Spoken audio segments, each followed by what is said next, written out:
The new music festival, Winnipeg New Music Festival, has been running all week, and it wraps up today and tonight. Well, there's two different concerts tonight.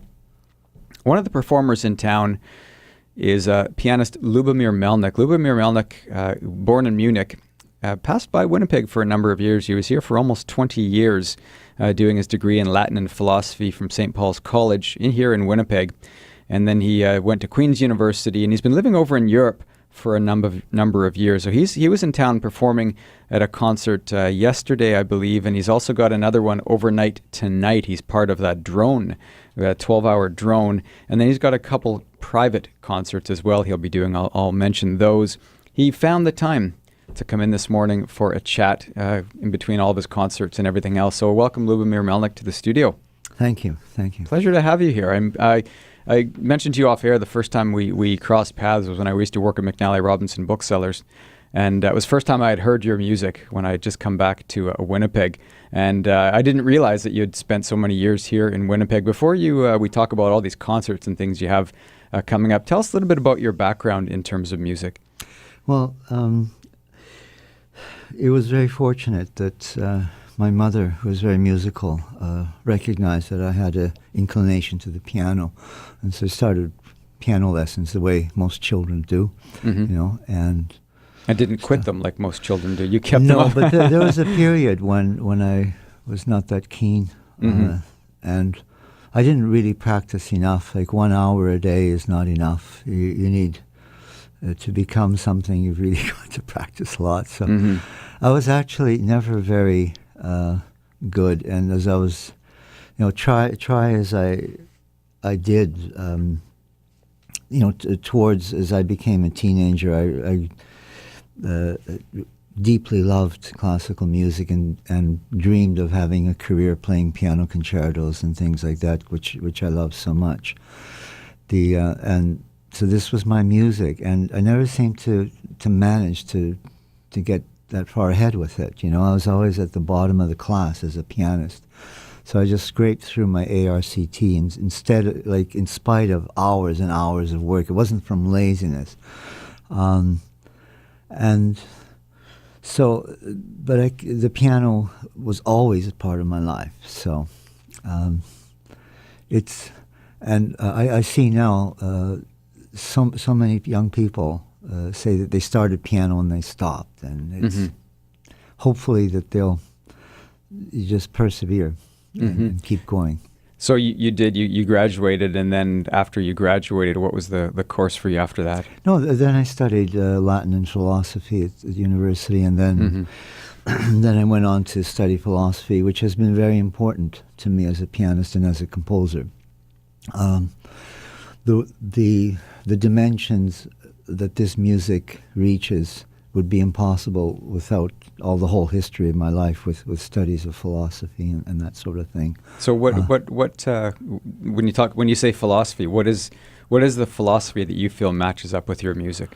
Oh, there's many philosophers because they're all trying to express something very important about our existence, and I think philosophy is a very important study for all mankind. But like people like Plato, Schopenhauer, Descartes, there are so many people, Heidegger, the old ancient philosophers, new philosophers, all of them had a very important part to play in this music. And what was that part? So have you developed your own philosophy? Have you taken Yeah. Oh, yes, I definitely have. And so I wrote my master's philosophy degree, which was not really a big hit, but the fact that I felt that I had sort of shown that matter cannot exist. It does not exist. There is no solid matter in the universe anywhere. And, I mean, this was a long time ago, and it seems that physics has proven me right, but at that time they didn't agree. Yeah. They felt the floor was solid and the chairs they were sitting on was solid. I don't believe they are solid, and not that I know they're not, but I also I find that the philosophy alters your perception of time and your space, like it reaches deeper things, and it doesn't. achieving a transcendental perception or a realization is more correct. Does not alter your life in the sense that you still walk, you still eat, and you still sit live. in a chair. You still sit in a chair, but everything becomes more wonderful, and life becomes more wonderful, and it's very. I think this music brings with it these dimensions that the piano has, together philosophy and the piano blended together for me, so that I experience things physically while playing continuous music at the piano, which no pianist has ever been able to experience before, and changes of space and time, like physical changes of space and movement of things in a transcendental way, and yet very, very real way. Also connected to Tai Chi, which is the movement of energy, and it's too complicated to go in. One could talk for days, and it's like an endless road. So then, tell us a little bit about your music. Then you were mentioning this style called continuous music. How would you define continuous music, and what does continuous music do, not only to you as a performer, but say to the listener as well? Because we all know that it's important not just to play the music and to experience it as a performer, but to somehow relate it to your audience. Well, this would take a really long time, and to make it short. Yes. What could one? Well, continuous music is a release of an energy that is flowing out of the fourth dimension through the body, and it's a transcendence of time and space. When continuous music allows the pianist to play the piano without touching the keys, without actually, it doesn't mean that my hands are down, but when I'm playing the piano now, I actually barely even feel the piano or the keys at all. So you move beyond your body. Yes, you move, and people might think this is so strange, but it's not. It seems it's completely natural. Well, thousands of years, people have part of it's part of the technique of the playing, and it also allows the fingers and the hands and the entire body to achieve things that like normal classical pianists cannot dream of doing, and there's no.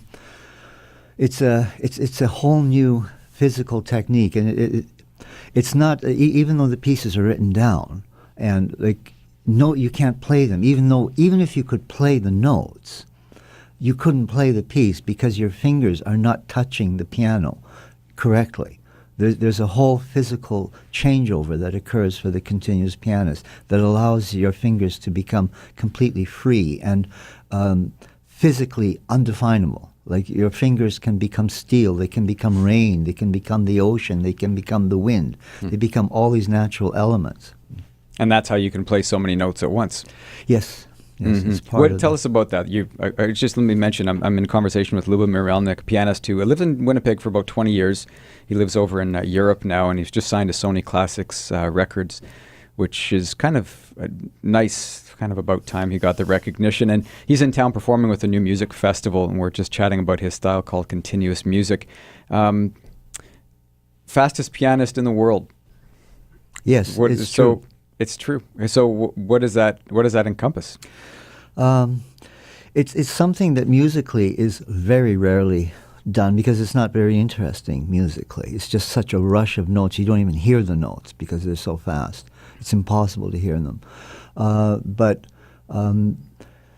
in one piece I do, Windmills, there is because it's part of the philosophy of the piece, and that the pianist and the windmill are driven to the absolute limit of speed.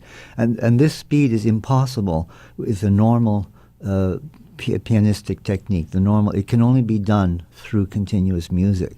So it's not a special talent that one has. It's a fact.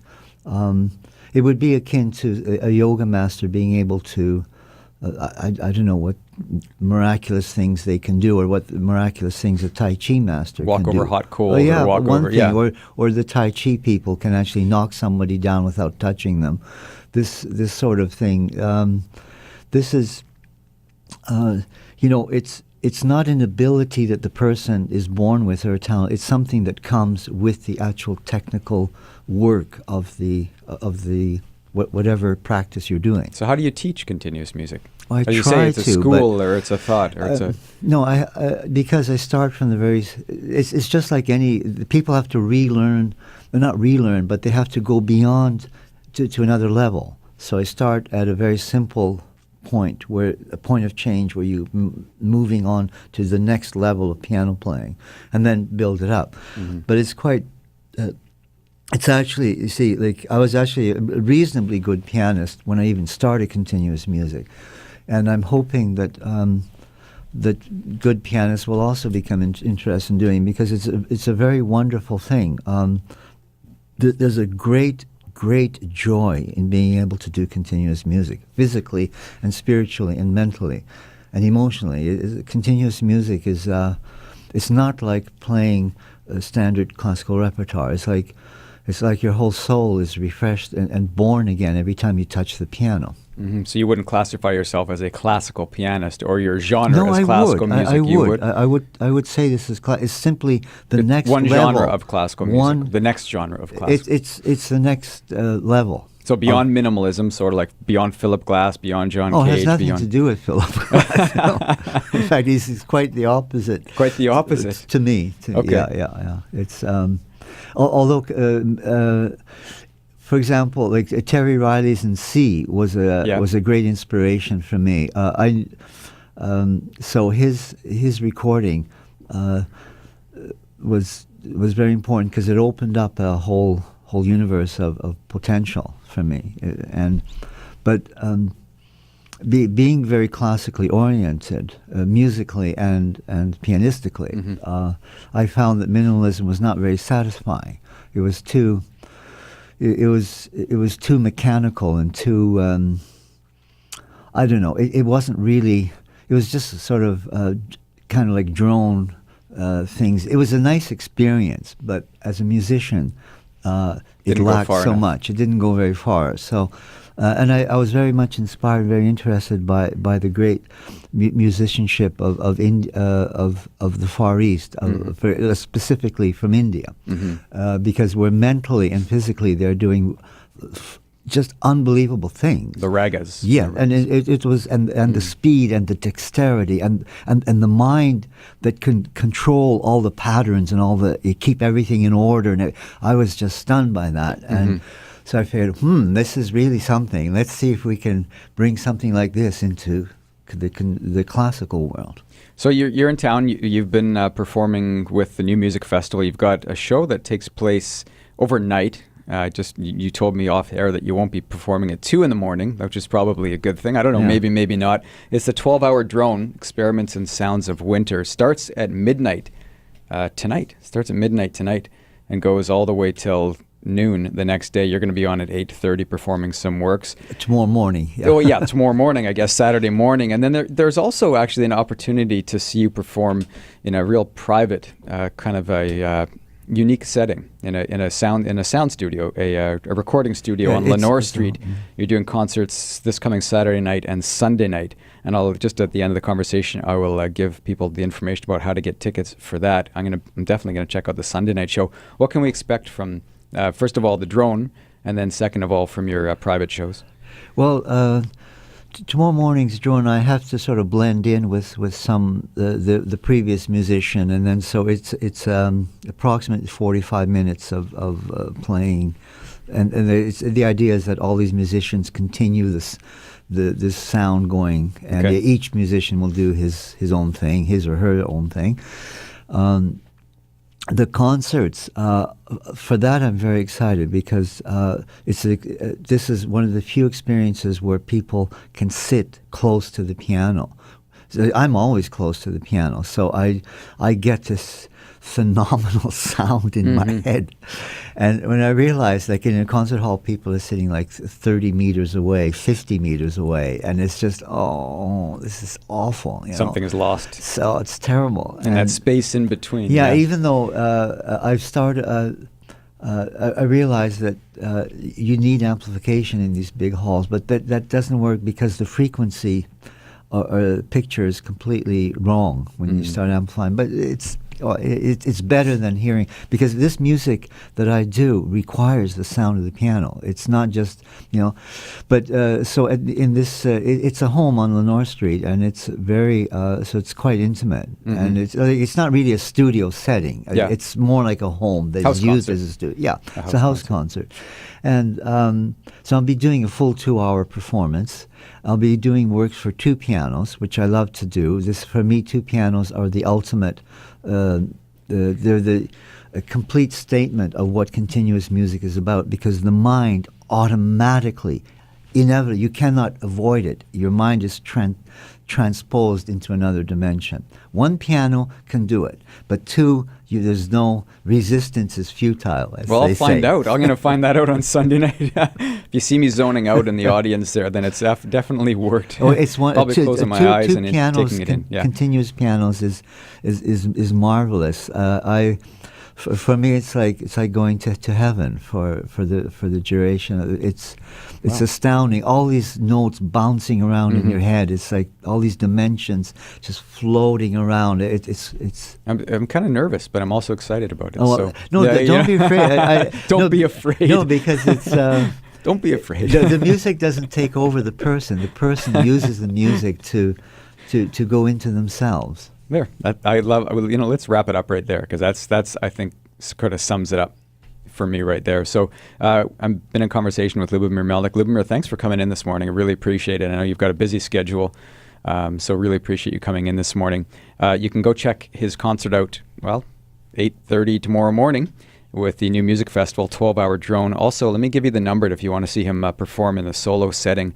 783-7707, 783-7707 if you want to go check out one of his private concerts. It's on Saturday night or Sunday evening in the private house setting on Lenore Street. I'm going to be at the Sunday concert. Really looking forward to that. So it's been a pleasure to chat with you. Thank you. Going to give you a little example of his music now. This is from an album called The Self-Luminous Way, and it came out in 2008. This is this title track, The Self-Luminous Way.